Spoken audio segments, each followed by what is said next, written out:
राम राम जी, नमस्कार। मकर संक्रांति की सबको बहुत बहुत शुभकामनाएं।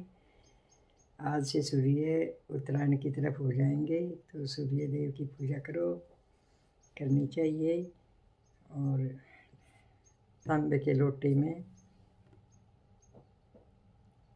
लाल फूल डाल के, गुड़हल के फूलों तो सबसे बढ़िया सूर्य को रख देना चाहिए।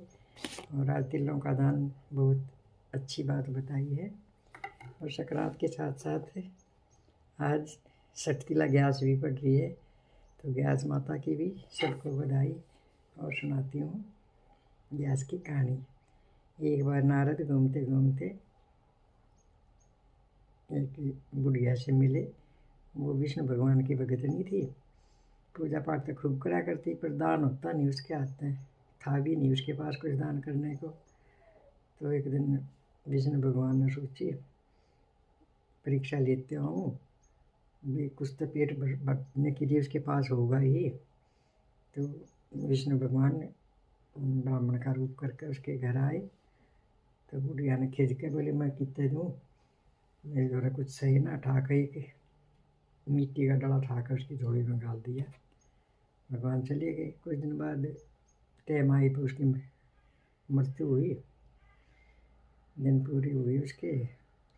तो पूजा पाठ के कारण वो वैतरणी थे चली गई, पर वहाँ उसने कुछ ना मिला खाने में। एक कच्ची झोपड़ी में बैठी, चगरदू ने देख लिया, कुछ खान पीने का नहीं। तो लगी रोने, भगवान मैंने इतनी पूजा पाठ करी और फिर भी मैं भूखी मरने लग रही, कुछ ना दिया।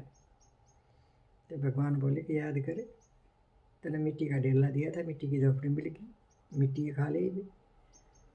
तो कहने का मतलब है बुढ़िया की आँख खुल गई। अरे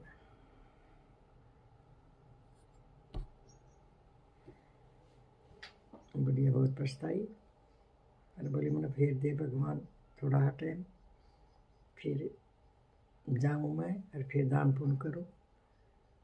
बुढ़िया तो फिर थोड़ा टाइम दिया, फिर उसकी लौट आई ज़िंदगी। फिर उसने जैसा था मेहनत करके थोड़ा बहुत कमाया, दान पुण्य करा, फिर उसकी मुक्ति हुई। कहने का मतलब ये है कि भाई दान ज़रूर करना चाहिए, दिशा भी हो, दान बहुत ज़रूरी है, वो यज्ञ काम आवा है। ये थी यार ग्यास माता की कृपा से उसके धन दान भी हो गया, और उसने फिर खूब श्रद्धानुसार दान भी करा, और वो उसका बेड़ा पार भी गया फिर।